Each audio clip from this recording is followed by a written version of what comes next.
कहानी की शुरुआत होती है जब हमारा हीरो देखता है कि एक डरावनी आत्मा उसके बड़े भाइयों पे हमला कर रही है और वह कुछ नहीं कर पाता और आखिर में उसके भाई उसे बचाने के लिए अपनी जान दे देते हैं। इसके बाद वह बदला लेने की कसम खा लेता है। अब प्रेजेंट में ह्योमा कुनाटो एक गार्डियन आई बन चुका है। उसका काम है उन आत्माओं को वापस उनके संसार में भेजना जो हमारे संसार में आ जाती है। लेकिन ह्योमा बाकी लोगों से अलग है और वो गुस्से में आकर आत्माओं को मारकर भगाता है, जबकि उसके दादा जो ही उसे प्यार और दया से काम लेने के लिए कहते हैं। उसके दादा उसे समझाते हैं सभी आत्माएं बुरी नहीं होती, कुछ गलती से यहाँ आ जाती है और कुछ शांति से रहना चाहती है और गार्डियन का काम है बिना लड़ाई झगड़े के आत्माओं को वापस भेजना। अब वे बताते हैं कि एक लड़की है जो आत्माओं के साथ परिवार की तरह रहती है, लेकिन ह्योमा उनकी बात मानने को तैयार नहीं होता। वह सिर्फ अपना बदला लेना चाहता है, इसलिए उसके दादा उसे मजबूर करते हैं कि वे 1 साल तक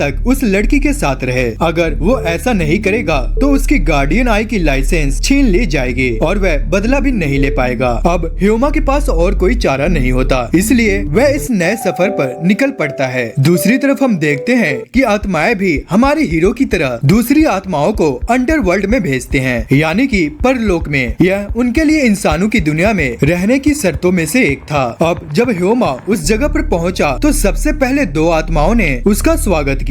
बाद में पूरे कबीले ने खुद को कुछ डरावने वाले अंदाज में पेश किया। उसके दादा ने पहले ही उसे इनके बारे में बताया था, लेकिन फिर भी ह्योमा को उन आत्माओं पर भरोसा नहीं था। उसने साफ कह दिया कि उसे किसी भी तरह की आत्माओं से नफरत है और वह उन पर बिल्कुल भी भरोसा नहीं करता। और उसने कहा कि उन्हें उसकी चिंता करने की कोई जरूरत नहीं, वह बस उन्हें दूर से देखेगा और उन्हें राक्षसी मानेगा। लेकिन कबीले की एक आत्मा को ह्योमा की बातें पसंद नहीं आई और वो स्वागत के तौर पर उसने ह्योमा को मुक्का मारकर चुप कराने के लिए सोची। लेकिन ह्योमा ऐसा बर्दाश्त नहीं कर सकता था और दोनों के बीच लड़ाई शुरू हो गई। वह आत्मा तलवारें बना सकता था और लड़ाई में बहुत ही माहिर था, लेकिन ह्योमा के पास और भी ज्यादा ताकतवर शक्तियाँ थी और वह अपने छल्लों से स्पेस में एक वॉइड बना सकता था जिससे उसके हमले रास्ते की हर चीज को काट सकते थे। अब दोनों में बराबरी की टक्कर चल रही थी, लेकिन बाकी आत्माओं के अनुसार ह्योमा अपनी पूरी ताकत से नहीं लड़ रहा था और वे सही थे। ह्योमा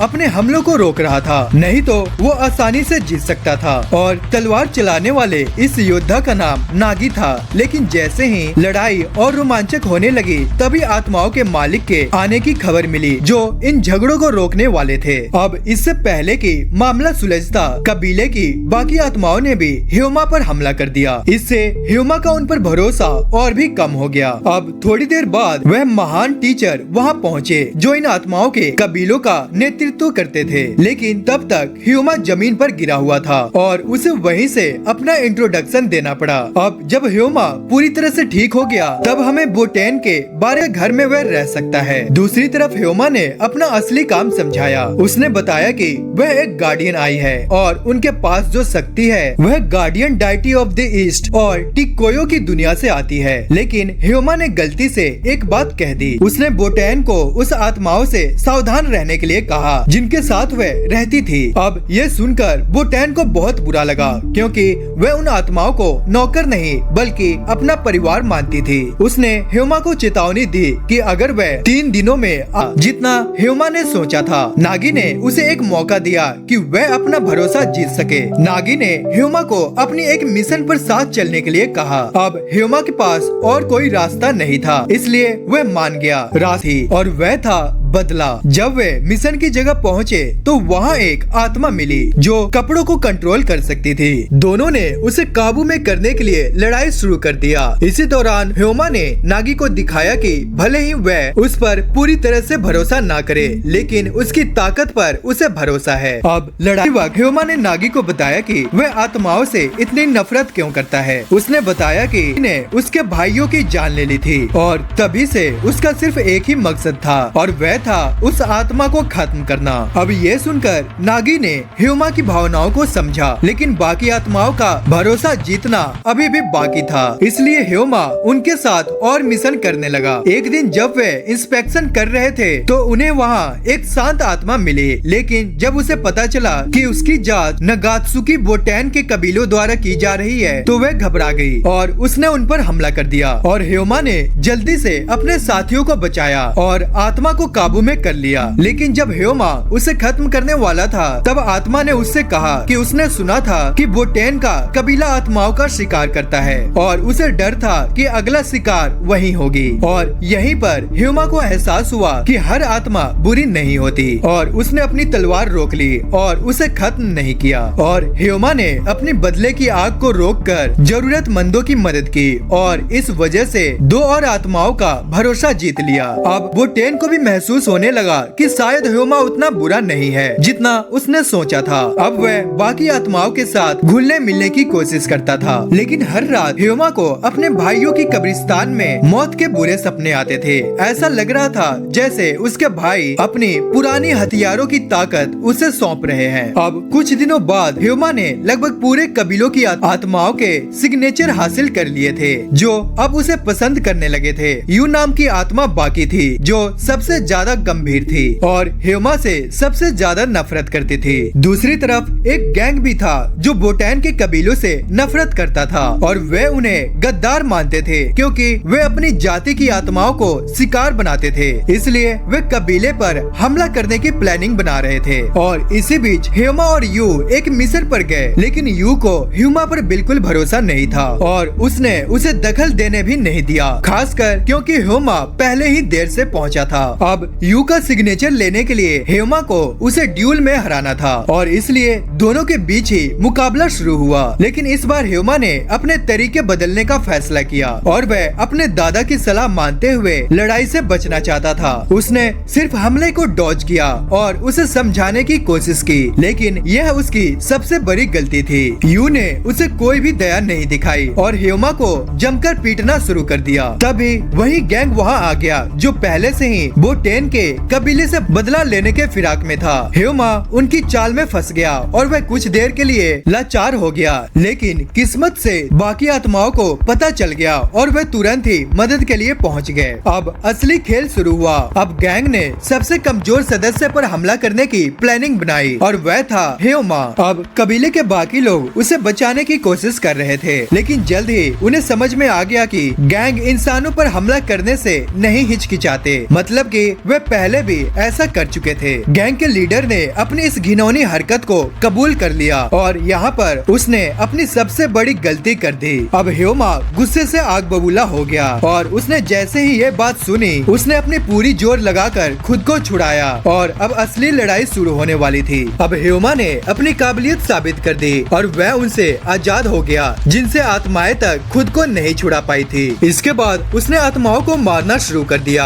अब जब उसे पता चल गया था कि वह घटिया और बेहरम आत्माओं से लड़ रहा है तो उसके पास अब पीछे हटने का कोई कारण नहीं था। वह बिना किसी दया के रास्ते में आने वाले हर आत्माओं को मारना शुरू कर दिया और लास्ट में जब वह गैंग के नेता के पास पहुंचा तो उस आदमी ने बोला, तू भी हमारी तरह एक खूनी राक्षस है जो सिर्फ तबाही मचाना चाहता है। लेकिन इससे पहले कि वह अपनी बात पूरी करता ह्यूमा ने उसे भी खत्म कर दिया। वह सिर्फ आत्माओं को उनके लोक में नहीं भेज रहा था बल्कि पूरी तरह से उनका अस्तित्व खत्म कर रहा था। अब ये देखकर कबीले के नेता को एहसास हुआ कि ह्यूमा वही इंसान था जिसकी उन्हें जरूरत थी। यही ताकत थी जिसकी वजह से उन्होंने उसे अपने कबीले में जगह दी थी। अब इस भयानक लड़ाई के बाद ह्यूमा को आखिरकार यू का भरोसा मिल गया और इसका मतलब था कि वह अब पूरे 1 साल तक उनके साथ रह सकता था जैसे कि पहले से डिसाइड हुआ था। ह्यूमा के दादा को उसे बोटेन के कबीलों में भेजने के लिए एक शर्त माननी पड़ी थी। ह्यूमा को बोटेन से शादी करनी होगी।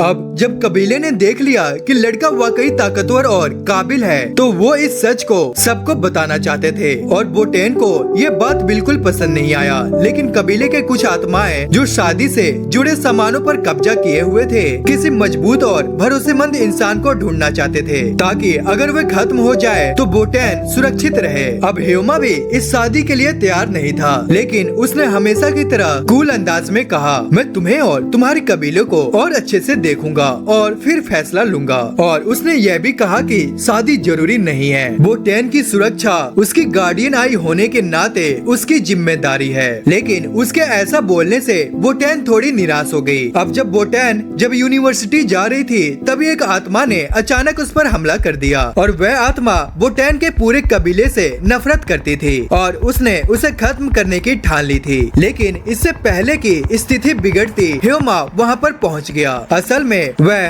बोटेन से माफी मांगने आया था क्योंकि उसे लगा था कि उसने उसे निराश किया है। अब जैसे ही ह्योमा ने बोटेन को बचाने के लिए हमला किया तभी कबीले के मेंबर्स भी वहाँ पर आ गए। लेकिन वे इतने घबराए हुए थे कि अपने ही गार्डियन आई ह्योमा पर हमला कर बैठे और अब असली लड़ाई शुरू होने वाली थी। अब ह्योमा ने बोटेन से माफी मांगी। उसने समझाया कि उसका इरादा ऐसा नहीं था और इसके बाद बोटेन ब्लश करने लगी और उसे माफ कर दिया। और इसके बाद ह्योमा ने बोटेन की सुरक्षा को और मजबूत करने का फैसला किया। उसने शक्तिशाली ताबीज और कुछ मंत्र पढ़े ताकि कोई भी आत्मा उस तक ना पहुँचे। लेकिन जल्द ही उसके कबीले के लोग भी इस ताबीज के कंट्रोल में आने लगे। उनकी ताकत इतनी ज्यादा थी कि उन्होंने अपने ही साथियों को कमजोर करना शुरू कर दिया और आखिरकार ह्योमा को मजबूरी में उस ताबीज को हटाना पड़ा। इसी बीच ह्योमा के दादा और कबीले के कुछ इम्पोर्टेंट सदस्य मीटिंग के लिए बुलाए गए। उन्हें काई नाम के एक शक्तिशाली आत्मा ने बुलाया था। काई एक खतरनाक लेकिन एक समझदार आत्मा थी जिसने गार्डियन आई के साथ एक शांति समझौता किया था। पर सवाल ये था कि गार्डियन आई आखिरकार एक आत्माओं के कबीलों में क्या कर रहा था। असल में बोटेन बहुत कीमती थी और शिकारी और आत्माओं के ग्रुप दोनों को ही यह मंजूर नहीं था कि गार्डियन आई इतने कीमती चीज के करीब रहे और ये दोनों भी काई की तरह ही सोच रहे थे। उन्हें शक था कि ह्योमा सिर्फ बोटेन की ताकत हासिल करने के लिए वहाँ रह रहा था। लेकिन ह्योमा ने अपनी तेज बुद्धि और एक्सपीरियंस की वजह से उन्हें चकमा दे दिया और तेज वार करके उन्हें चौंका दिया और इससे स्थिति और भी बिगड़ गई। ह्योमा को लगा कि उसने एक को हरा दिया है और दूसरे को फंसा लिया है, लेकिन असल में कुछ भी ऐसा नहीं था। आत्माएं उससे भी ज्यादा ताकतवर थी। जब लगा कि ह्योमा जीत रहा है तभी दोनों आत्माओं ने उसे दबोच लिया। अब हालात और खराब हो गई। उनमें से एक आत्मा अपनी सीलिंग टेक्निक का इस्तेमाल करने लगी। अब उन्होंने ह्योमा को तड़पाना शुरू कर दिया और उसे बेबस कर दिया और उनका मेन मकसद था ह्योमा से सभी जानकारी निकालना। अब तक ह्योमा को यह बात समझ में आ गई थी कि ये आत्माएं सिर्फ शिकारी कबीलों की कमजोरियां ढूंढ रही थी। उसे लगा कि ये सिर्फ इलाके की सीमा को लेकर लड़ रहे हैं, लेकिन असल बात कुछ और थी और वह हकीकत बहुत ही खतरनाक थी। ह्योमा पूरा चौंक गया जब उन आत्माओं ने बोटेन की शक्तियों के बारे में पूछा। उन्होंने कहा कि क्या ह्योमा वहाँ सिर्फ बोटेन की ताकत को हासिल करने के लिए आया था। अब ह्योमा को समझ आया कि ये बात सिर्फ हंटर और आत्माओं के ग्रुप के बीच एक भयानक युद्ध को जन्म दे सकती है। पर असल में ह्योमा ने जानबूझकर खुद को पकड़वाया था ताकि वह उनसे कुछ अहम जानकारियां निकलवा सके। लेकिन अब जब ये बात सामने आ चुकी थी तो ह्योमा ने खुद को आजाद कर लिया और अब वह उन आत्माओं से सवाल करने लगा। लेकिन तभी अचानक से यू बीच में आ गई और उसने झगड़ा रोक दिया। यू ने समझाया कि ये कोई आम आत्माएं नहीं है, ये कुछ हद तक डिटेक्टिव या बाउंटी हंटर्स जैसे थी, क्योंकि उन्हें इंसानों की दुनिया में रहने की परमिशन थी। इसलिए ह्योमा उनके खिलाफ कोई कार्रवाई नहीं कर सकता था। अब उन लोगों के चले जाने के बाद ह्योमा को कुछ गहरा शक हुआ। अब उसे यकीन हो गया कि बोटेन सिर्फ एक आम लड़की नहीं थी, उसके अंदर कोई बड़ा रहस्य छुपा हुआ था। लेकिन हकीकत क्या थी? अब आप सोच रहे होंगे कि बोटेन और ह्योमा हाथ में हाथ डालकर कहाँ जा रहे हैं। क्या ये सच में एक डेट है? लेकिन रुको, इसके पीछे भी एक रीजन है। आधे घंटे पहले ह्योमा ने डिसाइड किया था कि वह बोटेन के रहस्य को किसी भी कीमत पर जानेगा, लेकिन अब असली खुलासा होने वाला था। ह्योमा बोटेन से सच्चाई जानना चाहता था, इसलिए उसने उसे अकेले मिलने के लिए बुलाया। लेकिन बोटेन को लगा कि ये कोई डेट है, जिससे वह घबरा गई और उसे मना कर दिया। इसके बाद हावरी कबीले के नेता ने खुद ह्योमा को बुलाया और कहा कि वह बोटेन के बारे में कुछ जरूरी बात बताना चाहती है। पर यह मुलाकात असल में एक स्पाई मिशन थी। हावरी ने कहा, तुम अपने ध्यान से चारों तरफ देखो, कुछ महसूस होता है? अब जैसे ही ह्योमा ने देखा, उसके रोंगटे खड़े हो गए। सैकड़ों छुपी हुई आत्माएं बोटेन को देख रही थी। अब हावरी ने बताया कि आत्माएं इंसानों की दुनिया में आने के लिए किसी चीज पे कब्जा करती है, लेकिन एक बहुत ही खतरनाक आत्मा थी जो किसी चीज पे नहीं बल्कि एक इंसान पे कब्जा कर चुकी थी, और वह इंसान और कोई नहीं बल्कि खुद बोटेन थी। हालांकि वह आत्मा अब तक बोटैन के अंदर सोई हुई थी, लेकिन उसकी शक्तियाँ काफी ज्यादा थी और यही वजह थी कि चारों तरफ से आत्माएं उसकी ओर खींची चली आ रही थी। लेकिन आत्माओं को बोटैन के पास आने की सख्त मनाही थी और यहाँ तक कि हंटर्स भी उसके पास नहीं जा सकते थे, क्योंकि अगर उसकी शक्ति किसी गलत इंसान के हाथ लगी तो दुनिया का संतुलन बिगड़ सकता था। और यही रीजन था कि बाकी सभी लोग ह्यूमा से नाराज थे, क्योंकि वो बोटैन के बहुत करीब आ चुका था। और यही एक वजह थी कि बोटैन हमेशा अकेली रहती थी, क्योंकि उसकी भयानक ऊर्जा इंसानों को दूर भगा देती थी। और जब ह्यूमा को इसके बारे में पता चला तो वो बिल्कुल डरा नहीं और उसने ये ठान लिया कि वो बोटैन की पूरी तरह से सुरक्षा करेगा। अब उसे यकीन हो गया था कि कबीले की आत्माएं बुरी नहीं थी, बल्कि वे भी बोटैन को बचाने की कोशिश कर रहे थे। दोस्तों, अब आगे क्या होगा? क्या ह्यूमा बोटैन की इस रहस्यमयी शक्तियों को संभाल पाएगा या फिर कोई बड़ा खतरा आने वाला है? अब ह्यूमा को यह एहसास हो गया था कि बोटैन के लिए आत्माओं का यह कबीला उतना ही जरूरी था जितना उसके लिए उसके भाई थे, और वह कभी नहीं चाहता था कि बोटैन अकेली रहे। अब काफी समय बीत चुका था और पूरी शहर बर्फ से ढक रखी थी और अब ह्यूमा और उन आत्माओं के बीच भी रिश्ता पहले से बेहतर हो चुका था। पर जब सब कुछ सही चल रहा था तभी एक बड़ी मुसीबत आ टपकी। तभी ह्यूमा की मुलाकात एओजी नाम के एक पुराने दुश्मन से होती है, जो अब एक अनएक्सपेक्टेड एली बन जाता है। एओजी को बोटैन की आत्माओं में से एक ने काम पर रखा था और वह एक चौंकाने वाली खबर लाता है कि बोटैन पे 3 बड़े हंटर्स क्लैन नजर गड़ाए बैठे हैं। और ये हंटर्स बोटैन से डरते थे, क्योंकि उसके अंदर छुपी ताकत बहुत ही ज्यादा खतरनाक थी और उनका मानना था कि इससे पहले की आत्मा पूरी तरह जागे बोटैन को खत्म कर देना चाहिए। अब ह्यूमा के लिए ये खबर किसी झटके से कम नहीं थी। इसी बीच ह्यूमा को क्योटो के सबसे बड़े शिकारी कबीले से बुलावा आता है, पर वह अब इस शहर में अपनी नई जिंदगी बिता रहा था और शिकारी कबीले ने उससे हंटिंग मिशन की पूरी जानकारी मांगी। ह्यूमा के दादा काता मोरी नाम के इस कबीले के नेता से सावधान रहने को कहते हैं, क्योंकि ये आदमी भेड़ की खाल में भेड़िया हो सकता है। पर ह्यूमा के पास और कोई चारा नहीं होता। ह्यूमा काता मोरी से मिलता है और ये आदमी उसे हैरान कर देता है। वह उसके साथ बहुत ही फ्रेंडली बिहेव करता है, यहाँ तक कि अपने गार्डियन योद्धाओं को बुलाकर दिखाता है कि वे आत्माओं को कैसे खत्म करते हैं। लेकिन असल में इस फ्रेंडली बिहेवियर के पीछे कोई बहुत ही बड़ा रहस्य छिपा हुआ था। अब ह्यूमा एक ऐसे माहौल में फंस चुका था जहाँ दोस्त और दुश्मन में फर्क करना बहुत ही मुश्किल हो रहा था। पर अब क्वेश्चन ये है कि क्या ह्यूमा इस जाल से बच पाएगा या फिर बोटैन को उन शिकारी कबीले से बचाना संभव हो पाएगा? तभी हम आगे देखते हैं कि ह्यूमा की मुलाकात उस शिकारी कबीले के बुजुर्ग नेता से होती है, जिसने उसे 2 शर्तें दी। पहले की अपने हर मिशन की पूरी रिपोर्ट देनी होगी और दूसरी यह थी कि बोटैन को खत्म करना होगा, क्योंकि उस बुजुर्ग हंटर का मानना था कि बोटैन की शक्तियाँ बेहद खतरनाक थी और अगर उसने कभी अपना कंट्रोल खो दिया तो पूरी ह्यूमैनिटी बर्बाद हो सकती है। और पहले भी इस कबीले ने उसे मारने की कोशिश की, लेकिन आत्माओं ने उसकी हमेशा ही रक्षा की। अब जब ह्यूमा उनके साथ रह रहा था तो उन्होंने उसे यह काम सौंपना चाहा, पर ह्यूमा ने बिना 1 सेकंड की देरी किए इसे इनकार कर दिया और वह उनसे कहता है, बोटैनिया उसके परिवार को छूने की कोशिश भी मत करना। और उसका यह जवाब शिकारी कबीले के बुजुर्ग को बिल्कुल भी पसंद नहीं आया और बुजुर्ग नेता उसकी एक भी बात सुनना नहीं चाहता था। और तभी उन्होंने ह्यूमा को जबरदस्ती काबू में करने और उसे इस काम के लिए मजबूर करने की प्लानिंग बनाई। पर ह्यूमा ने न सिर्फ उनके हमले को रोका बल्कि कड़ी टक्कर भी दिया। उसने एक शिकारी को हवा में उड़ा दिया। अब सारे चौंक गए, क्योंकि अब तक वो ह्यूमा को एक नौसिखिया समझ रहे थे। पर जैसे ही उन्होंने उसके शरीर पे गहरे घाव के निशान और उसकी असली ताकत देखी तो वो दंग रह गए। पर इसके बावजूद भी वो बुजुर्ग नेता ह्यूमा को अभी भी कमजोर समझ रहा था, लेकिन वह नहीं जानता था कि उसने किससे पंगा लिया है। उस बुजुर्ग हंटर ने ह्यूमा की ताकत को कम बताया और कहा कि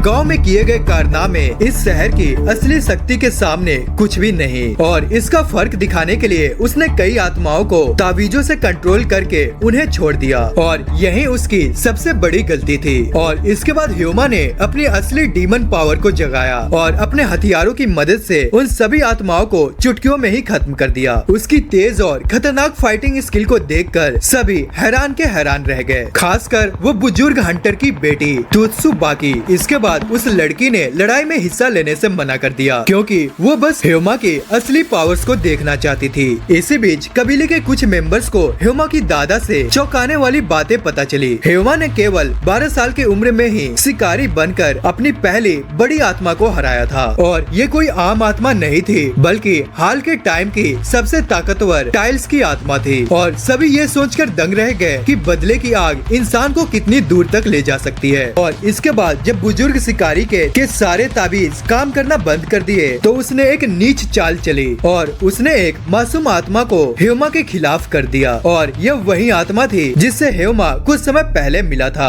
और उसने कोई बुरा काम नहीं किया था। पर अब हेमा के सामने सिर्फ दो ही रास्ते थे, या तो वह उसे हराकर दूसरी दुनिया भेजे या फिर खुद हार जाए। अब उस बूढ़े इंसान को लगा कि अब हेमा शायद आराम से काम लेगा और वह ये सोच रहा था कि अगर हेमा ने आत्माओं के साथ टाइम स्पेंड किया तो उसका दिल नरम हो जाएगा कि हेमा की दया ही उसकी हार का कारण बने। पर उसने हेमा को कमजोर समझने की गलती कर बैठी। हेमा को ऐसी हालत में फैसले लेने का खूब एक्सपीरियंस था, इसलिए बिना कोई दया दिखाए उसने आत्मा पे हमला कर दिया, या कम से कम सबको ऐसे ही लगा। असल में उसने सिर्फ उस आत्मा को आजाद करने के लिए हमला किया था ताकि उस पर लगाया गया कंट्रोल हटाया जा सके। सिर्फ कुछ ही सेकंड्स में उसने बाकी आखिरी हंटर्स को हरा दिया और वो बूढ़ा हंटर को कोने में ला खड़ा कर दिया। अब उस बुढ़ऊ के पास सिर्फ दो ही रास्ते थे, या तो हेमा को इलाकों की गश्त करने दे या अपनी जान गवा दे। इसी दौरान तत्सुबाकी हेमा में दिलचस्पी दिखा रही थी। असल में उसने हेमा के भाइयों से उनकी मौत से पहले मुलाकात की थी। उसने उसे अपना फोन नंबर भी दिया ताकि वे कांटेक्ट में रहे। अब उस इंसिडेंट के बाद हेमा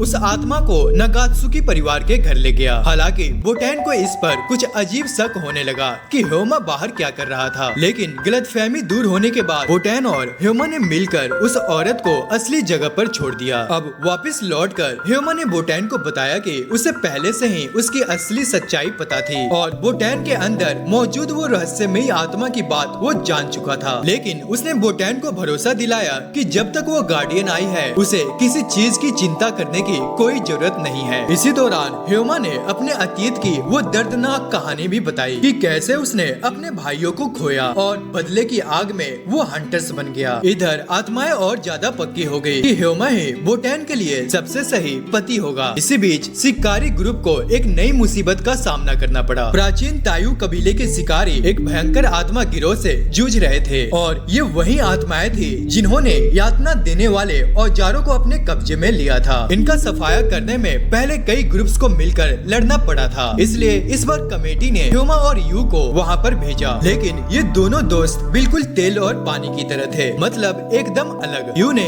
हेमा को बताया कि ये गिरोह बेहद ताकतवर था। इससे पहले उन्हें रोकने के लिए कई ग्रुप्स को मिलकर लड़ाई करनी पड़ती थी। लेकिन ये सुनकर हेमा खुश हो गया कि चलो आखिरकार कोई तो है मेरे लायक। अब जब वे दुश्मनों के अड्डे पे पहुँचे तो वहाँ तत्सुबाकी पहले से ही मौजूद थी। वह भी इस मिशन में शामिल होने वाली थी। इसके अलावा पहले वाले दो भाड़े के सैनिक भी वहाँ थे जिनका काम उन्हें गिरोह के सरगना तक पहुँचाया था। पर इससे पहले कि वे आगे बढ़ पाते, गिरोह के 3 सबसे ताकतवर नेता उनके सामने आ गए और हर एक के पास ऐसे खतरनाक हथियार थे जो उन्हें बेहद ताकत देते थे। अब असली लड़ाई शुरू होने वाली थी और युद्ध अपने चरम सीमा पे था। तत्सुबाकी ने आग पर कंट्रोल करने वाले दुश्मनों का सामना किया, जबकि हेमा ने एक बेहद खतरनाक दुश्मन को चुनौती दी जो एक विशाल आरी का इस्तेमाल कर रहा था और वह इतना ताकतवर था कि उसने यू पर भी एक जबरदस्त हमला कर दिया और यू उसे रोक भी नहीं पाई। और सिर्फ हेमा ही अपने शक्तिशाली ताबीजों की बदौलत उससे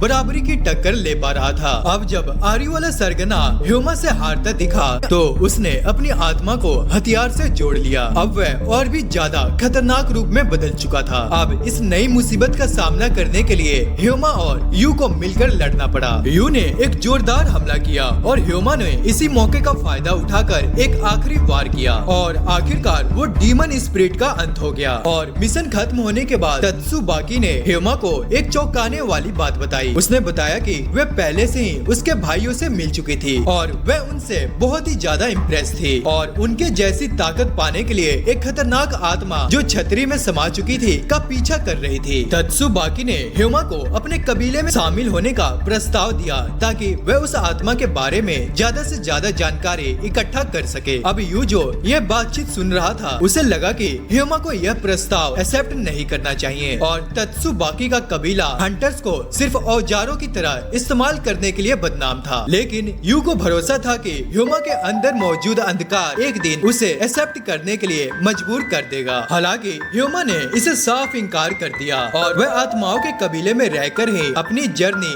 जारी रखना चाहता था। अब घर लौटने के बाद ह्यू ने ह्यूमा से पूछा कि उसने प्रस्ताव क्यों ठुकराया। अब ह्यू ने उसे बोला कि अगर उसने वह रास्ता चुना तो वह बुराई में खो जाएगा और वह अपना बदला अपनी शर्तों पर पूरा करेगा। अगले दिन होवरी ने पूरे परिवार को इकट्ठा किया और घोषणा की कि वे रात को सुकियाकी डिनर मनाएंगे। हर किसी को तैयारी का एक एक काम सौंपा गया। ह्यूमा और बोटैन को इलेक्ट्रिक ग्रिल ढूंढने का काम सौंपा गया जो कहीं गायब थी, पर असली मकसद कुछ और था। होवरी और बाकी सदस्यों को उम्मीद थी कि ये छोटी सी खोज ह्यूमा और बोटैन को रिश्तों को आगे बढ़ाने का बहाना बन जाएगी। होवरी ने तो उनके प्यार के सक्सेस के लिए उसे लकी चार्म भी दे दिया। अब क्या ये मिशन ह्यूमा और बोटैन को और करीब ला पाएगा या फिर कुछ और रोमांचक मोड़ आने वाला है। बोटैन ह्यूमा को अट्रैक्ट करने की प्लानिंग बना रही थी, लेकिन ये सोचकर वो बहुत ही घबराई हुई थी। वहीं बाकी सभी अपनी अपनी तैयारी में व्यस्त थे, पर बोटैन के मन में एक सवाल था कि क्या ह्यूमा भी इस फीलिंग को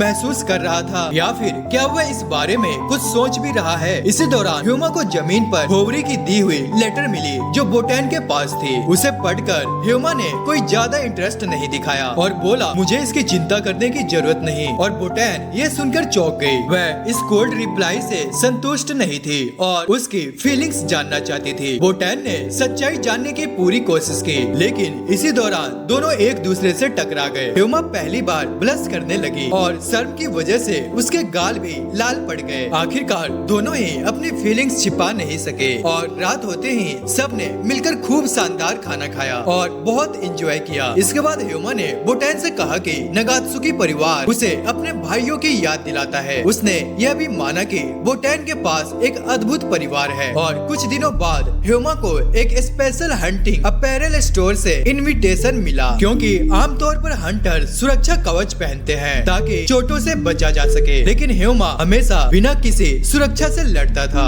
और हर बारी बुरी तरह जख्मी हो जाता था। अपनी घाव को बढ़ने से रोकने के लिए उसने इस बार उनका कहा माना। जैसे ही ह्यूमा स्टोर पहुंचा, उसकी मुलाकात तत्सुबाकी से हुई। तत्सुबाकी ने खास तौर ह्यूमा के लिए एंट्री पक्की करवाई थी, क्योंकि उसने पहले ही देख लिया था कि ह्यूमा बिना सुरक्षा कवच के लड़ता था और उसने तुरंत ही बोटैन को ह्यूमा के प्यार के लिए अपनी राइवल मान लिया। और अब बस लड़ाई सिर्फ हंटर्स और आत्माओं की ही नहीं थी, बल्कि ह्यूमा के दिल पर कब्जा करने की भी थी। वाह भाई, एक से भले दो। अब स्टोर के अंदर ह्यूमा को पता चला कि ये हंटर्स कवच कोई नॉर्मल कपड़े नहीं थे, बल्कि ये खास आत्माओं की शक्ति से बने थे जो कपड़े के रूप में थे। इन्हें पहनने के लिए हंटर्स को पहले उन आत्माओं का भरोसा जीतना पड़ता था और उनसे इंटरेक्ट करना पड़ता था, लेकिन ह्यूमा ने खुद को सबसे अलग साबित किया। बाकी हंटर्स इन कवचों पर पूरी तरह से निर्भर थे, लेकिन ह्यूमा ने यह दिखाया कि वह अपने कड़े फिजिकल ट्रेनिंग की वजह से बिना किसी सुरक्षा के भी जबरदस्त हमले कर सकता है। और यही देखकर कपड़ों की आत्माओं ने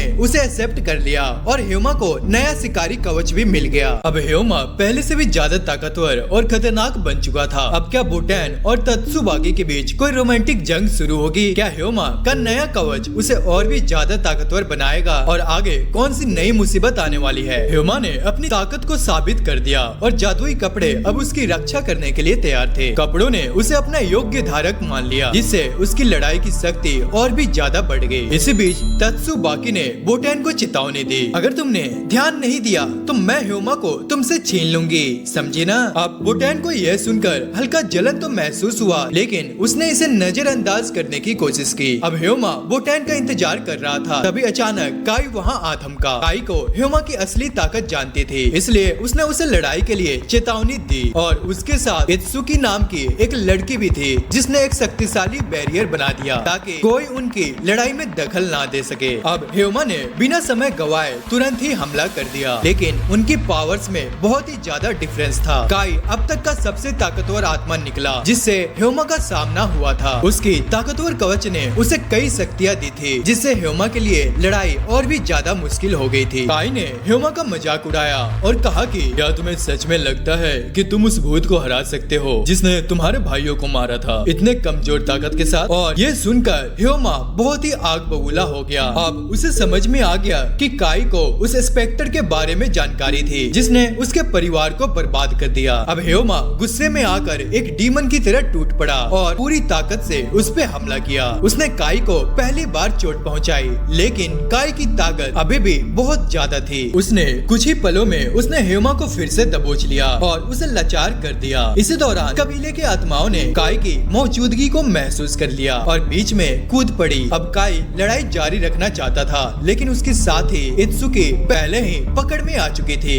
उसने काई की शक्ति को सील कर दिया और कहा, अब तुम्हारा खेल खत्म। असल में काई ह्योमा को हराने नहीं आया था, बल्कि उसकी पावर्स को परखने आया था। और जाते जाते काई ने ह्योमा से एक सवाल किया, तुम अपनी असली ताकत का इस्तेमाल क्यों नहीं कर रहे? और यह सुनकर ह्योमा चौंक गया। काई ने बताया कि रिंग्स ह्योमा की असली हथियार नहीं है, बल्कि वह उन्हें अपने भाइयों के गम में पहनता है। अगर तुम वाकई अपने भाइयों की मौत का बदला लेना चाहते हो तो तुम्हें अपने असली शक्ति को अपनाना होगा। ह्योमा ने अपने भाइयों की हत्या करने वाले छाते के बावजूद बोटैन को बचाने का फैसला किया। जब छाते ने बोटैन के अंदर छुपी शक्तियों को हड़पने की कोशिश की तो ह्योमा ने पूरी ताकत से उसका सामना किया। इसके बाद दूर खड़ी बोटैन ये सुनकर चौंक गई। ह्योमा के लिए वह सिर्फ एक जिम्मेदारी नहीं बल्कि एक वचन थी, लेकिन ह्योमा जानता था कि उसकी मौजूदा ताकत बदलने के लिए काफी नहीं है। इसलिए उसने खुद को और मजबूत बनाने के लिए कुछ महीने के लिए कबीले को छोड़ने का फैसला किया। और कई महीनों की हार्ड ट्रेनिंग करने के बाद ह्योमा फिर से बोटैन के सामने आया और बोटैन को अब भी लग रहा था कि ह्योमा उसे अपने परेशानियों की जड़ मानता है। लेकिन ह्योमा ने उसे बताया कि वह इसलिए नहीं गया था। मैं जानता हूँ कि मेरे भाइयों की मौत के लिए सिर्फ और सिर्फ वह दुश्मन आत्मा जिम्मेदार है, लेकिन मैं तुम्हारे साथ रहूंगा और तुम्हारी रक्षा करता रहूंगा, कम से कम तब तक जब तक मैं अपना बदला पूरा नहीं कर लेता। लेकिन बोटैन को डर था और वो कहती है, जो भी इंसान मेरे करीब आता है उसे मौत मिलती है, जैसे तुम्हारी चाची जिसे तुम सबसे ज्यादा प्यार करते थे। लेकिन ह्योमा डर से मस नहीं हुआ और वो कहता है, तुम्हें चिंता करने की कोई जरूरत नहीं है, मैं तुम्हें छोड़कर कभी नहीं जाऊंगा। अब समय बीतता गया और ह्योमा इस परिवार का हिस्सा बन चुका था। एक दिन बोटैन कमरे की सफाई कर रही थी, तभी उसे अपनी दादा की पुरानी पाइप मिली। उसने उस पल को याद किया जब ह्योमा उनके घर में रहने आया था और सबने उसका कमरा तैयार किया था। लेकिन जैसे ही उसने पाइप को छुआ, एक अजीब सा हाथ सामने आया और बोटैन जोर से चीखी और सभी लोग तुरंत उसकी मदद के लिए दौड़े। हाउरी जो कपड़े को कंट्रोल कर सकती थी, तुरंत एक सुरक्षा कवच बना लेती है, लेकिन वो राक्षस हार मानने को तैयार नहीं था। और जैसे ही वो एक और हमला करने वाला था, तभी नागी आ गई जिसके हाथ तलवारों में बदल चुके थे और एक ही झटके में उसने उस दानव को दो हिस्सों में काट दिया। अब सुकुमो गामी का अंत हो चुका था, लेकिन नागी की तलवार के वार से बोटैन की दादा की पाइप टूट गई। अब नागी को लगा कि बोटैन बहुत गुस्सा होगी, लेकिन बोटैन ने सबकी ओर देखा और कहा, तुम सब ने मेरी रक्षा की, मैं जिंदगी भर मैं तुम्हारी आभारी रहूंगी। सबको उस पर बहुत ही ज्यादा प्राउड था, क्योंकि वह एक नीडर और मजबूत लड़की बन चुकी थी। बोटैन अब यूनिवर्सिटी जाने के लिए तैयार थी, वहीं ह्योमा तो बाकी के साथ कड़ी ट्रेनिंग कर रहा था और उन दोनों का एक ही मिशन था, ह्योमा के भाई बहनों की मौत के असली गुनहगार को ढूंढना। इसी दौरान नागात्सुकी परिवार एक बड़े सुरक्षा प्लान पर काम कर रहा था। क्योटो का सबसे बड़ा त्योहार एआई मात्सुरी आने वाला था, जिसमें हजारों लोग इकट्ठा होते हैं और इस बार त्योहारों में क्योटो के 3 सबसे ताकतवर सुकुमोगामी को ट्रायो भी आने वाले थे और त्योहारों का माहौल बहुत ही कलरफुल था। आगे हम देखते हैं कि बोटैन अपने दोस्तों के साथ हंसी मजाक कर रही थी, तभी अचानक ह्योमा उनके पीछे आ गया और अचानक उसे देखकर वो दोनों डर गई और ह्योमा को इसका अंदाजा भी नहीं था कि वह चुपचाप आकर उन्हें डरा देगा। और फिर उसने उन्हें याद दिलाया कि आज रात का डिनर सबको मिलकर बनाना है। लेकिन तभी ह्योमा को इलाके में कुछ अजीब सा महसूस हुआ और जांच करने पर पता चला कि एक साया त्योहार की झांकी के एक छाते में छिपा हुआ था और वह तुरंत अपने साथियों को बताने गया। लेकिन जैसे ही वह हमला करने वाला था, अचानक 3 बड़े सुकुमोगामी को ट्रायो वहां आ पहुंचे और तभी पहली योद्धा फुकी ने अपनी बांसुरी बजाई, जिससे वहां मौजूद सभी लोग बेहोश हो गए और बूढ़े तत्सुमिकी ने पतली लाल धागों से उस राक्षस को पकड़ लिया और फिर सुजुमी ने अपने हमले से उसे आसानी से सील कर दिया। और ये देखकर ह्योमा पूरी तरह से हैरान हो गया और वह उनके पास गया और अपना इंट्रोडक्शन देते हुए उनका शुक्रिया अदा किया। लेकिन जैसे ही उसने अपना नाम बताया, वो तीनों वॉरियर उस पर झपट पड़े, क्योंकि वो पहले से ही ह्योमा के बारे में सुन चुके थे और उससे मिलने के लिए बेताब थे। तभी हावरी हवा में उछलकर आई और एक जबरदस्त किक से ह्योमा को गिरा दिया और कहा, तुमने सुकुमोगामी के मामलों में जो किया किया उसके लिए तुम्हें जवाब देना होगा। और जब ह्योमा ने जब ऊपर देखा तो कोर्ट ट्रायो वहाँ खड़े थे। उसे समझ आया कि उन्होंने ही उसकी मदद की थी। इसके बाद हावरी ने ह्योमा को ऑर्डर दिया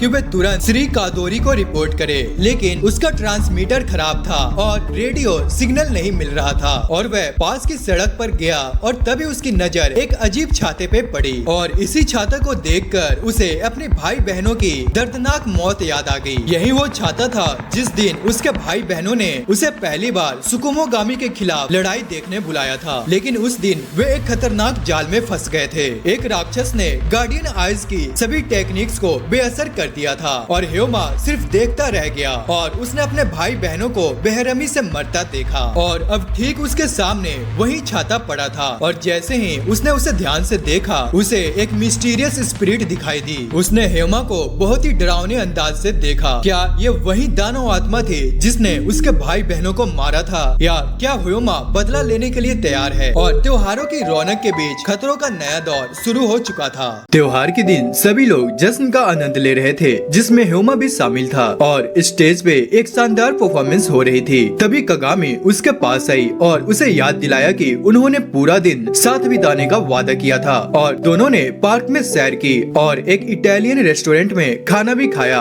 और नए कपड़े ट्राई किए। और तभी ह्योमा को एहसास हुआ कि उसने कभी इस तरह की मस्ती नहीं की थी। उसने अपनी पूरी जिंदगी बस ट्रेनिंग और सुकुमोगामी से लड़ाई पे ही फोकस की थी, लेकिन कगामी ने उसे ठान लिया था कि वह उसे अब असली मजे करना सिखाएगी। और पूरे दिन मस्ती करने के बाद दोनों वापस से उसी जगह पर लौट गए और जैसे ही वो लौटे एक खतरनाक सुकुमोगामी वहाँ पर आ गया, पर नागी पहले से ही उसके पीछे लगी हुई थी और ह्योमा भी बिना टाइम वेस्ट किए उसकी मदद करने गया और तीनों ने मिलकर उस डीमन को सील कर दिया। अब कगामी मुस्कुराते हुए देखा, उसे पूरा यकीन था कि बोटैन अब सुरक्षित हाथों में है। और त्योहारों के बाद कोर्ट रायो नागात्सुकी परिवार के स्टेट की ओर रवाना हुए। तभी तुबाकी और सुजुमी ने बोटैन से पूछा कि आजकल के लड़के किस तरह के सॉन्ग सुनना पसंद करते हैं, क्योंकि वो अपने स्टाइल को बदलने की सोच रहे थे। वहीं ह्योमा को ये सब बहुत ही बोरिंग लग रहा था और उसने नागी को ये बात याद दिलाई कि ये सब बस शोर है और हर कोई म्यूजिक की बात कर रहा है। तभी ह्योमा स्टेट से बाहर निकला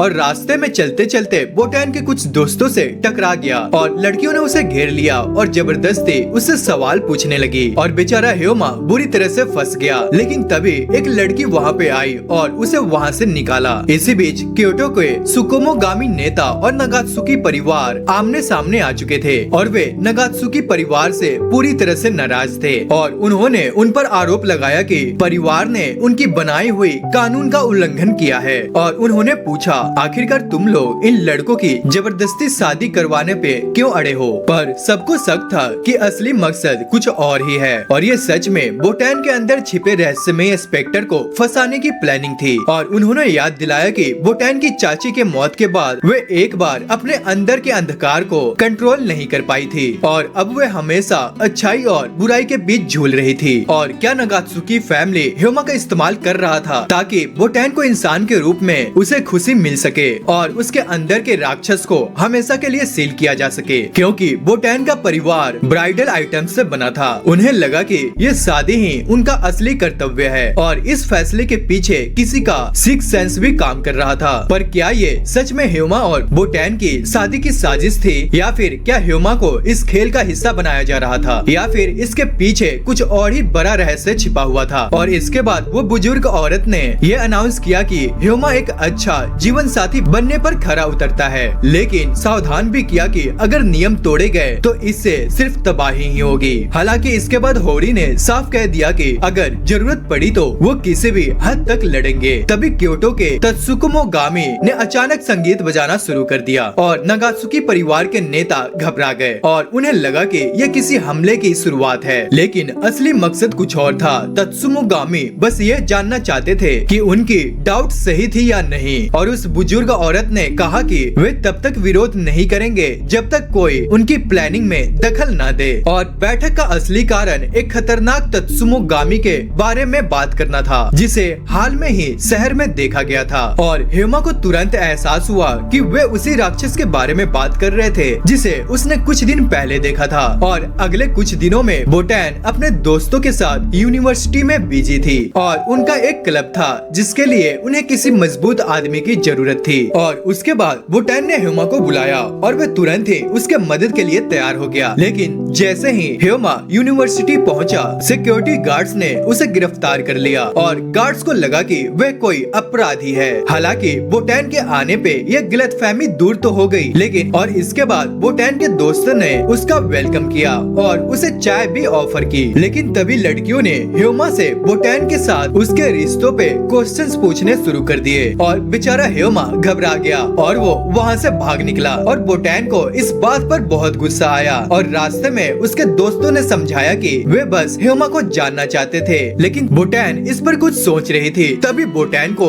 अचानक एक अजीब एहसास हुआ। उसे अम्ब्रेला डीमन की फीलिंग महसूस हुई और लड़कियां इस खतरे से अनजान थी और वो भागने में फंस गई। इसके बाद राक्षस ने एक जादुई बैरियर बना दी और उन्हें एक दूसरी दुनिया में खींच लिया। इस बीच काई को भी वही ऊर्जा महसूस हुई जो ह्योमा ने पहले भी देखा था। और राक्षस का असली मकसद था कि बोटैन की आत्मा में झांकना और अपने मास्टर को आजाद करना। अब इसके बाद नगात्सुकी जो रास्ता ढूंढ रही थी अचानक वहाँ पे आ गई और बिना कुछ सोचे समझे उस राक्षस पे हमला कर दिया। लेकिन इससे पहले कि वे कुछ कर पाते, बोटैन की दोस्त भी राक्षस के जाल में फंस गई। दोस्तों, बोटैन के अंदर कौन सा रहस्य छिपा हुआ था और क्या ह्योमा और काई मिलकर इस छाते वाले डीमन को हरा पाएंगे या फिर बोटैन की शादी के पीछे कोई गहरा प्लानिंग छिपी हुई है? ह्योमा ने बोटैन से वादा किया था कि वह हमेशा उसकी रक्षा करेगा और जब उस राक्षस ने हमला किया तो उसने अपनी पूरी ताकत से उसे रोकने की कोशिश की। उसके एक जबरदस्त हमले से राक्षस को भारी चोट पहुंची,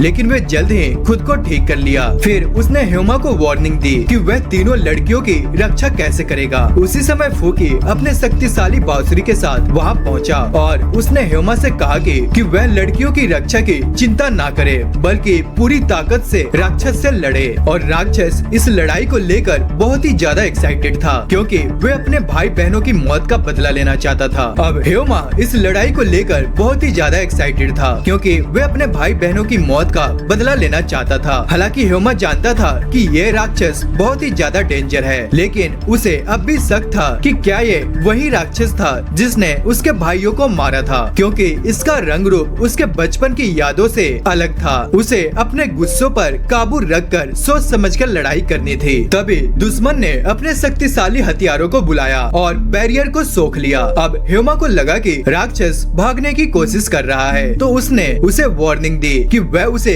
किसी भी हालत में इंसानों को नुकसान नहीं पहुंचाने देगा। लेकिन पलक झपकते ही राक्षस गायब हो गया और अचानक उसके पीछे आ गया। जब ह्योमा ने हमला किया तो दुश्मन ने आसानी से उसे चकमा दे दिया और दूर खड़े होकर उसे नफरत के भाव से देखा। उसने ह्योमा के बड़े भाइयों की बातें छेड़ी, जिससे ह्योमा और भी ज्यादा गुस्से में आ गया और गुस्से में उसने अपने भाइयों द्वारा छोड़ी गई वस्तुओं और तावीजों को मिलाकर एक नई शक्ति बनाई। लेकिन उसका हमला वेस्ट हो गया। राक्षस ने अचानक से ही बोटैन पे हमला कर दिया, ये दिखाने के लिए कि ह्योमा अपनी रक्षा करने के वादे में कितना कमजोर था। जब ऐसे लगा कि बोटैन पे खतरा मंडरा रहा है, तभी उसका परिवार और बाकी टीम वहाँ पहुँच गयी और उन्होंने तुरंत राक्षस से टक्कर ली। अब इसके बाद नागी ने अपनी तलवार की पूरी ताकत से उस पे हमला किया और राक्षस को बहुत गहरा चोट दिया। इसके बाद सभी ने मिलकर उसे घेर लिया और लगातार उस पे हमला करने लगे और आखिरकार सुजूरी ने उस पर एक जोरदार वार किया और राक्षस को जमीन पे गिरा दिया। अब ह्योमा अपने सामने नगात्सुकी फैमिली की इन शक्तियों को देखकर हैरान था, क्योंकि उन्होंने बोटैन की सुरक्षा के लिए अपनी जान दे दी थी। लेकिन तभी राक्षस अचानक जमीन में समा गया और वहाँ से गायब हो गया। तभी कागामी ने अपनी मिरर शक्ति का इस्तेमाल करके राक्षस को खोज निकाला। तभी उसी वक्त जब वह बोटैन पर फिर से हमला करने वाला था, तभी होरी ने अपने हथियार से राक्षस का हाथ दो हिस्सों में काट दिया और ह्योमा ने मौके का फायदा उठाकर उसे जोरदार लात मारी, जिससे वह दूर जाकर गिर पड़ा। अब क्योटो के सुकुमोगामी योद्धा और नगात्सुकी परिवार मिलकर इस राक्षस को हमेशा के लिए सील करने के लिए रेडी थे। अब राक्षस ने अपनी हार मान ली और अजीब से मुस्कुराते हुए वहाँ से गायब हो गया और सभी के बीच उस बूढ़े सुमिकी ने यह घोषणा की कि वह सील किए गए वस्तु को गार्डियन आई की सुरक्षा में रखेगी। उन्होंने यह भी बताया कि बाद में वे ह्योमा के भाइयों की मौत के बारे में जानकारी जुटा सकते हैं। फिलहाल सभी को नियमों का पालन करना होगा। तभी वह बूढ़ी औरत ने सभी को आदेश दिया कि वे दिन भर अब आराम करें। ह्योमा को इस बात पर डाउट हुआ कि जिस राक्षस को वह इतने सालों से ढूंढ रहा था उसे इतनी आसानी से हरा दिया गया। बाद में हॉरी ने ह्योमा को थैंक्स बोला क्योंकि उसने बोटैन की रक्षा की, लेकिन ह्योमा ने कहा कि असल में उसने ऐसा कुछ नहीं किया, उसने बस दुश्मन को हराने पे ध्यान दिया था और असली सुरक्षा तो बाकियों ने की थी। और ये सुनकर उसके चेहरे पे एक अजीब सा दुख झलकने लगा। तभी बोटैन को अचानक अजीब सा महसूस हुआ और उसकी आंखें चमकने लगी। और तभी हॉरी ने तुरंत आदेश दिया कि सभी लोग जल्दी से नगात्सुकी हवेली लौटे। और वे दौड़ते हुए हवेली पहुँचे, लेकिन वहाँ जाकर जो देखा उसने सबको चौंका दिया। यह एक जाल थी। अब नगात्सुकी हवेली एक खंडहर बन चुकी थी, पर असली निशाना हवेली नहीं था, बल्कि उसकी सुरक्षा करने वाले स्तंभ बुजुर्ग कुसुगा था। अब इस हमले से सभी को यह समझ आ गया कि दुश्मन पहले से ज्यादा ताकतवर है और उनका असली लक्ष्य बोटैन है। इसलिए उसे सुरक्षा रखने का सबसे अच्छा तरीका ये था उसे तुई के घर ले जाए। बाद में जब वे कादोरी हवेली पहुँचे तो पता चला कि कुसीगा खुद को एक कंटेनर में सील कर चुके थे। वहाँ एक लड़की ने बताया कि किसी सुकुमोगामी को सील करने के 2 तरीके होते हैं। उसने यह भी कहा कि कुसीगा ने खुद को कंटेनर में इसलिए सील किया क्योंकि उन्हें अपने मरने का खतरा महसूस हो रहा था। और साथ ही उसने बताया कि कुसीगा कंटेनर को ठीक करने की कोशिश कर रहे थे, लेकिन उन्हें ये नहीं पता था कि वह जिंदा बचेंगे या नहीं। अब इसी बीच बोटैन बेहोश पड़ी हुई थी और उसका परिवार उसकी हालत को देखकर बेहद चिंतित था। तभी तायू ने कहा कि अब वे बड़ी मुसीबत में फंस चुके हैं क्योंकि कुसीगा ही हवेली की सुरक्षा का सबसे बड़ा स्तंभ थे। क्योंकि कुसीगा न केवल हवेली की सुरक्षा करते थे बल्कि बोटैन के अंदर छिपे राक्षस को भी काबू में रखते थे। अब उनके न होने से बोटैन की शक्तियाँ बेकाबू हो सकती थी। इसलिए सबसे सुरक्षित तरीका यही था कि बोटैन को कहीं सुरक्षित जगह पर बंद रखा जाए। बोटैन जाग गई और जैसे ही ये खबर फैली सभी लोग दौड़ते हुए उसके कमरे की तरफ गए और बोटैन को होश में आते ही कुसीगा के बारे में पता चला और जो कुछ हुआ था उसे समझने की कोशिश करने लगी। दूसरी तरफ तुबाकी ने ह्योमा को अलग ले जाकर उससे कुछ जरूरी क्वेश्चंस पूछे। क्या वो वही सुकुमोगामी था जिसे हमें इतने समय से ढूंढ रहे थे? तभी ह्योमा ने कहा मुझे यकीन नहीं, वो शायद वही था, लेकिन वो कुछ अलग भी था। पर तुबाकी के चेहरे पे एक स्माइल थी और ऐसा लग रहा था जैसे वो कुछ छुपा रही थी। फिर उसने बताया कि अपनी जांच के दौरान उसे कुछ इम्पोर्टेंट जानकारी मिली थी और इसके बाद वो कहती है अगर तुम मुझे वो सब कुछ बताओगे जो तुमने अपनी आंखों से देखा था तो मैं शायद तुम्हें कुछ जरूरी बातें बता सकती हूँ। अब इसी के बीच तुबाकी के भाई वहाँ पर आ गए और उन्होंने पूछा ह्योमा तुमने वो सारी ट्रेनिंग भूल गए क्या? अब उन्होंने उसे डांटा क्योंकि उसने लड़ाई के दौरान अपने सिखाए हुए सभी स्किल्स सही तरीके से इस्तेमाल नहीं किए थे। अब इसके बाद जब सभी शांत हो गए तो बोटैन और ह्योमा अब अकेले थे और बोटैन ने कुसीगा के बारे में बात करते हुए कहा कि उसे लगता है कि वो जल्द ही जाग जाएगा और उसके फिर से रक्षा करेगा और मुझे यकीन है कि वो मुझे एक दुल्हन के जोड़े में देखना चाहता था। और ये सुनकर भाई ह्योमा पूरी तरह चौंक गया। अब बोटैन ने इसके बाद कहा मैं उसके लौटने का इंतजार कर रही हूँ क्योंकि मैं उसकी बहुत ही ज्यादा थैंकफुल हूँ। उसने हमेशा मेरी रक्षा की है, लेकिन ह्योमा इस बार तुमने मेरी रक्षा की। और उसके ये शब्द ह्योमा के दिल को छू गए। उसे पहली बार खुद के बारे में ऐसा सुनकर बहुत ही अच्छा लग रहा था। पहले उसे लगता था कि उसने बोटैन की रक्षा करने में शायद कोई गलती कर दी, लेकिन अब उसका इरादा पहले से भी ज्यादा मजबूत हो गया था। इसके बाद रात में जब ह्योमा अपने दादा से फोन पर बात कर रहा था तो उसने उस पूरी इंसिडेंट के बारे में बताया और उसके दादा ने उसे एक इम्पोर्टेंट सलाह दी। और उसके दादा ने कहा अब समय आ गया है कि तुम अपनी खुद की शक्ति को खोजो। और अब तक ह्योमा सिर्फ अपने भाई बहनों से विरासत में मिली शक्तियों का उपयोग कर रहा था, लेकिन अब वह बदले की आग में नहीं बल्कि किसी को बचाने के लिए लड़ रहा था। अगर तुम्हारा उद्देश्य बदला नहीं बल्कि रक्षा करना है तो तुम्हें अपनी असली शक्ति को जगाना होगा। अब अगले दिन तुबाकी ह्योमा को लेने आई और ह्योमा ने अपने परिवार की डोजो का यूज करने की अनुमति मांगी ताकि वह अपनी नई शक्ति को पहचान सके। और वहाँ पहुंचकर उसने अपने भाई बहनों द्वारा सिखाई गई सभी स्किल्स को याद किया और पहली बार अपनी असली शक्ति को जगाने की कोशिश भी की। इसके बाद वो पहली कोशिश में फेल हो गया और चारों ओर सन्नाटा छा गया और सब उसे देख रहे थे। अब क्या ह्योमा हेयोमा अपनी शक्ति को पहचान पाएगा या फिर वो हार मान लेगा। इसके बाद हेयोमा अपने भाइयों की ताकत के टुकड़ों पर इतना निर्भर हो गया था कि उसने अपनी खुद की शक्ति से जुड़ने की क्षमता ही खो दी थी। लेकिन अब उसका समय आ गया था कि वो खुद को पहचाने। इसके बाद टायू ने बोटैन और हेयोमा को बुलाकर एक इम्पोर्टेंट खबर दी कि बोटैन, जब तक कुशिका नहीं लौटता तुम्हारे यूनिवर्सिटी जाना बहुत खतरनाक होगा। और इसके बाद उसने हावरी को भी नई मिशन के बारे में बताया। याकिमा कबीला, जो कि 3 सबसे ताकतवर ग्रुप्स में से एक था, वे नगात्सुकी परिवार से मिलना चाहते थे और वे यह तय करने वाले थे कि क्या बोटैन अब भी उनकी सुरक्षा में रहेगी या नहीं। अब इसके बाद हावरी ने पूरे परिवार को इकट्ठा किया और इस सिचुएशन के बारे में उन्हें बताया। अब हम इस बैठक को टाल नहीं सकते, लेकिन हमें हर हाल में बोटैन की सुरक्षा का इंतजाम करना होगा। तभी वहाँ पे अचानक से म्यूजिशियंस के ग्रुप वहाँ पे आ गई और उन्होंने नगात्सुकी परिवार को एक प्रस्ताव दिया। हम बोटैन की रक्षा करेंगे, लेकिन हावरी ने एक शर्त रखी, अगर तुम उसकी रक्षा करोगे तो अपनी जान की कीमत पर भी उसे बचाना होगा। अब उन्होंने कहा, हम तैयार हैं। अब अगली सुबह बोटैन कुछ सोच रही थी। वह सुकुमोगामी की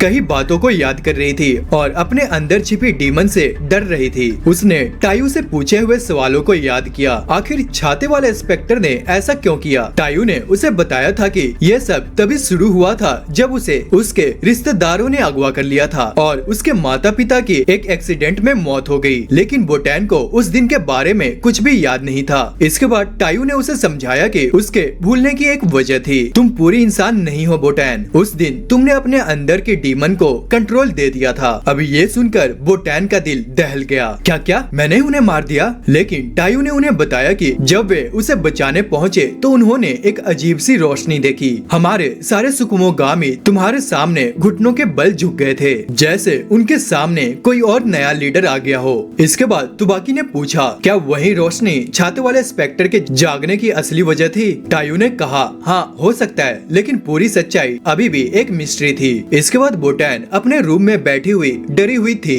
लेकिन जैसे ही उसे हेयोमा की कसम याद आई, उसे थोड़ा अच्छा फील हुआ। हेयोमा ने मुझसे मेरी रक्षा करने का वादा किया था। दूसरी तरफ हेयोमा पूरी पावर से अपनी ट्रेनिंग कर रहा था और वह सोच रहा था कि बोटैन की सुरक्षा कैसे की जाए जब नगात्सुकी परिवार वहाँ पे नहीं होगा। लेकिन तभी जैसे ही वह हवेली पहुँचा, उसे एक खतरनाक एहसास हुआ। क्या कोई हवेली में था कि कोई मुझे देख रहा है? और वह चौकन्ना हो गया। लेकिन तभी नागी ने बिना किसी चेतावनी के तलवार से उस पर हमला कर दिया और इसके बाद हेयोमा कैटामोरी स्टाइल का इस्तेमाल करते हुए खुद को बचाने में सक्सेस रहा और दूसरी बार नागी ने उस पर हमला किया। लेकिन इस बार हेयोमा ने धुएं का पर्दा बनाकर उसे चकमा दे दिया और जब नागी ने तीसरी बार वार करने की कोशिश की तो हेयोमा ने अपनी तलवार से पलटवार किया और पूछा, अगर तुम इसी तरह बोटैन की रक्षा करने वाले हो तो क्या सच में तुम उसे बचा पाओगे? और इतना कहते ही हेयोमा ने अपनी नई शक्ति का इस्तेमाल कर नागी की तलवार के 2 टुकड़े कर दिए और इसके बाद नागी ने एक स्माइल किया और कहा, तो तुमने अपनी शक्ति को कंट्रोल करना सीख लिया है, ग्रेट। दरअसल ये एक हमला नहीं बल्कि हेयोमा की परीक्षा थी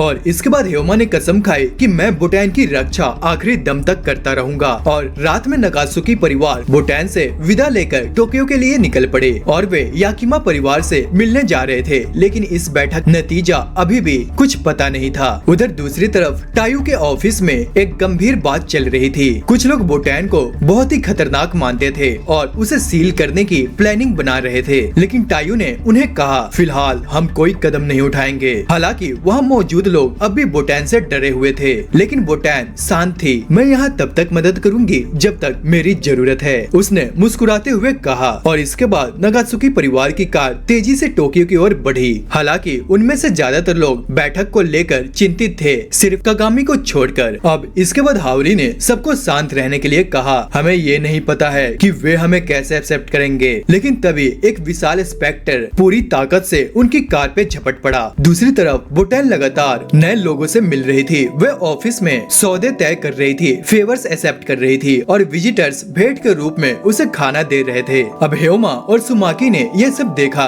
और इसके बाद उन्होंने अगली प्लानिंग की चर्चा की और कुछ देर बाद हेयोमा ने बोटैन को डोजो आने का न्योता दिया। इसी बीच आईकी और ओगी गुप्त रूप से शोडा टीम पर नजर रख रहे थे। वे देखना चाहते थे कि शहर के सुकुमोगामी से लड़ने के लिए वे कौन सी नई टेक्निक्स का इस्तेमाल करते हैं। लेकिन यह आसान नहीं होने वाला था क्योंकि सुकुमोगामी की संख्या बहुत ही ज्यादा थी और जैसे ही नागात्सुकी परिवार की गाड़ी आगे बढ़ी, अचानक से एक मिस्टीरियस आदमी जिसके पास छाता था उनकी ओर तेजी से झपट पड़ा। क्या ये वही छाता वाला इंस्पेक्टर है जिसने ह्यूमा के परिवार को बर्बाद किया था? और आगे हम देखते हैं कि उसने एक शक्तिशाली बैरियर बनाकर पूरी कार को ही गायब कर दिया। हालांकि सभी लोग समय रहते बच निकलने में कामयाब रहे, लेकिन इससे पहले कि वे राहत की सांस लेते, 3 और इंस्पेक्टर वहां आ पहुंचे। अब हालात और भी ज्यादा खराब हो गए थे। नागात्सुकी परिवार एक बहुत ही बड़ी जाल में फंस चुकी थी और जैसे ही नागात्सुकी परिवार बचाव की कोशिश कर रहा था, वे चौंक गए। और दूसरी तरफ इंस्पेक्टर का एक बड़ा ग्रुप बोटैन को कब्जे में लेने की प्लानिंग कर रहा था। इसी बीच डोजो में ह्यूमा और बोटैन अपने साथियों के सफर की अपडेट का इंतजार कर रहे थे। उन्होंने अपनी टीम की अहमियत पर चर्चा की। इसी दौरान मात्सु ने तायु काटामोरी को सूचित किया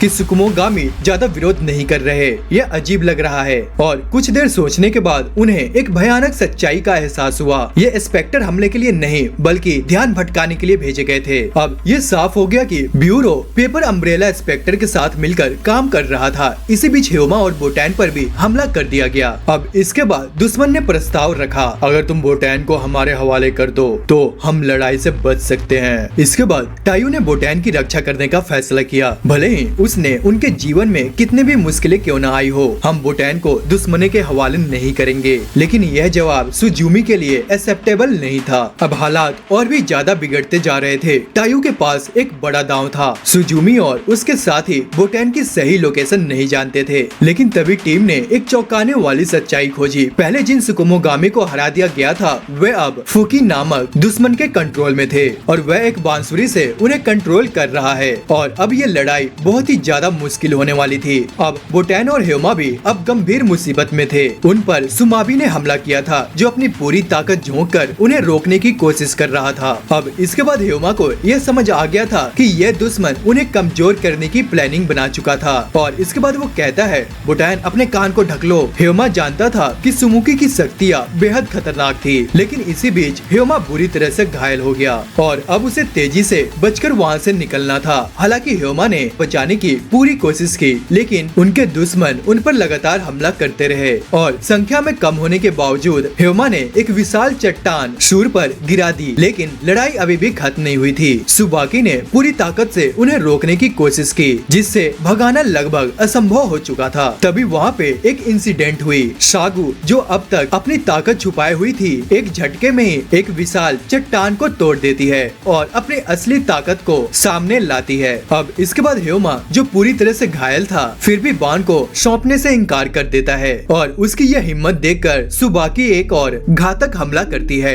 जिससे ह्यूमा की जान भी जा सकती थी। अब जैसे ही ह्यूमा कमजोर पड़ने लगता है, उसने कुछ पलों के लिए उसने खुद को दुश्मनों का सौंपने का विचार किया। अगर इससे ह्यूमा की जान बच सकती थी, लेकिन तभी उसे ह्यूमा का वादा याद आया कि वह हमेशा उसकी रक्षा करेगा। और जब ऐसा लग रहा था कि सब कुछ खत्म हो गया है, शिगुरे ने ह्यूमा पर जानलेवा वार करने की कोशिश की, लेकिन ह्यूमा ने अपनी लास्ट पावर जुटाकर उसका हाथ काट दिया। अब जब दोनों ग्रुप्स जीत और हार की कगार पे थे, तभी एक वॉरियर वहाँ पे आ गया, सुबाकी कातामोरी। वहीं दूसरी तरफ सोडा टीम अपने दुश्मनों से लड़ रही थी। हालांकि वो पूरी ताकत से लड़ रहे थे, लेकिन फुकी, जो बांसुरी का उपयोग कर रहा था, बार बार मरे हुए कठपुतलियों को जीवित कर रहा था और उनकी शक्ति को फिर से बहाल कर रहा था। अब टीम को ऐसा लगा कि अगर वे फुकी को नहीं हराते तो ये कठपुतलियां कभी खत्म नहीं होंगी। और इससे भी बुरी बात यह थी कि उसकी बांसुरी की आवाज इतनी शक्तिशाली थी कि वह पूरी टीम को अपने वश में कर रही थी। लेकिन ह्यूमा की तरह ही एक टीम वहाँ पर उनकी मदद करने के लिए आ पहुंची। दूसरी ओर तायु कातामोरी की लड़ाई सुजुमी से चल रही थी और वह अपने जादुई तालिस्मान का उपयोग करके खुद को बचा रहा था। लेकिन सुजुमी हार मानने वालों में से नहीं थी। उसने तायु पर कई जबरदस्त हमले किए, जब तक कि उसे एक भयानक एहसास नहीं हुआ। पूरा कमरा एक इल्यूजन था। तभी अचानक तायु गायब हो गया और पूरा इलाका जालों से भर गया। इससे पहले कि सुजुमी कुछ कर पाती, एक विशाल राक्षस वहाँ पे आ गया और उसे जकड़ लिया। अब जब धूल हटा तो तायु इमारत के बाहर खड़ा था। अब एक और शक्तिशाली दुश्मन हार चुका था। ह्यूमा की लड़ाई के दौरान सुबाकी कातामोरी बिल्कुल सही समय पर पहुंची। उसने तुरंत सूर की असली पहचान का पता लगाया, जानते हुए कि ह्यूमा अब अपनी सीमा पर था और उसने उसे डिफेंसिव पोस्चर अपनाने के लिए सलाह दी। इसके बाद बिना कोई समय गवाए उसने सुमुकी पर घातक हमला कर दिया। लेकिन इसी बीच सूर ने पर हमला करने की कोशिश की। शुमिकी की पावर्स इतनी ज्यादा थी कि उसने पूरे बैटलफील्ड पर कब्जा कर लिया और अब असली लड़ाई शुरू होने वाली थी। क्या ह्योमा और बान इस खतरनाक युद्ध से बच पाएंगे या फिर तत्सुबाकी की एंट्री हालात बदल पाएगी? तत्सुबाकी पूरी तरह से शक्ति के नशे में डूबी हुई थी और वह इन दोनों विरोधियों को हराने का इनाम अपने नाम करना चाहती थी और वह कई डेंजरस हथियारों और शक्तियों का इस्तेमाल कर रही थी। लेकिन क्या ये सूर और सुमाकी को हराने के लिए काफी थी? हालांकि वह पहले से घायल थी। तत्सुबाकी को एक पुरानी याद अचानक से याद आ गई। जब क्योटो सोनोमी और सुएन के बीच युद्ध हुआ था, तत्सुबाकी कातामोरी अपने दुश्मनों को हंसते हुए हराती थी और इसी वजह से तब बेकी ने तत्सुबाकी से लड़ने से बचने का फैसला किया। अब उसने ह्योमा को अपना नया शिकार बना लिया और जैसे ही ह्योमा को एहसास हुआ कि अब तबेकी उसकी दुश्मन बन चुकी है, वह अंदर से हिल गया और इसके बाद तबेकी उसे बताती है कि उसे बान के अंदर छिपे रहस्यों को उजागर करना होगा, क्योंकि वही दरवाजे की असली चाबी है जो जीवित और मृतकों को अलग करता है। उसने समझाया कि सुकुमोगामी की असली मकसद यह है कि वह इंसानों द्वारा सुने जाए, लेकिन ह्योमा इस पागलपन भरे मिशन को रोकना चाहता था, इसलिए उसने तबेकी से लड़ने का फैसला किया। और दूसरी ओर सुजुमी किसी तरह तायू के जाल से बच निकला, लेकिन उसके भागने से पहले ही तायू ने एक स्नेक स्पेल को बुला लिया। तभी सुजुमी ने जादुई सांप को फोड़ दिया, लेकिन वह मंत्र अभी भी काम कर रहा था और उस पर फिर से हमला कर रहा था। अब ह्योमा अपना हथियार उठाकर सुमिकी से खुद को बचाने की कोशिश करता है। वहीं दूसरी ओर तत्सुबाकी अभी भी सूर के खिलाफ लड़ रहे थे, लेकिन तभी एक मिस्टीरियस आवाज ने पूरे युद्ध को रोक दिया। ह्योमा और बान को जरा भी अंदाजा नहीं था कि क्या होने वाला है, लेकिन अब पूरी गैंग वहाँ इकट्ठा हो चुकी थी। अब फुकी ने एक नई धुन बजाना शुरू की और बहुत ही पावरफुल से योद्धाओं को बुला लिया जो अम्ब्रेला धारण किए हुए थे। और इसके बाद युद्ध शुरू होने से पहले ही ह्योमा ने बान को वहाँ से भागने के लिए कहा, लेकिन तत्सुबाकी को ह्योमा की आंखों में एक्साइटमेंट दिखी। अब उसे एहसास हुआ कि यह युद्ध उसकी सबसे बड़ी परीक्षा बनने वाला है। और जैसे ही युद्ध शुरू हुआ, ह्योमा और तत्सुबाकी को तेज हमलों से बचना पड़ा और इसके बाद कोगराशी सबसे पहले आगे आया और जमीन से अजीब पावर्स निकालकर उन पर हमला करने लगा। फिर सुजुमी और फुबुकी ने एक साथ मिलकर ह्योमा और तत्सुबाकी पर हमला किया। हालांकि दोनों को भारी नुकसान हुआ, लेकिन वे पीछे नहीं हटे। तभी हम देखते हैं कि दूर से तेंजुत्सु पूरी लड़ाई को देख रहा था, लेकिन उसकी नजर बान पर ही टिकी हुई थी। बान ह्योमा की बात मानकर भागने की कोशिश कर रही थी, लेकिन वह हिल भी नहीं पा रही थी क्योंकि फुकी की शक्तियों ने उसे पूरी तरह से जकड़ रखा था। और इससे भी बुरा यह था कि शूर अचानक से उसके पीछे आ टपका। पास्ट के कुछ टेरिबल सीन्स घूमने लगे जो उसकी सबसे बड़ी चोट और डर बन चुके थे। तो दोस्तों, ये पार्ट यहीं पे खत्म होता है। तो अगर आपको ये वीडियो पसंद आई तो वीडियो को लाइक और चैनल को सब्सक्राइब जरूर करें। और अगर आपको इसका नेक्स्ट पार्ट चाहिए तो मुझे कमेंट करके जरूर बताएं। तो आज के लिए इतना ही, मिलते हैं नेक्स्ट वीडियो में।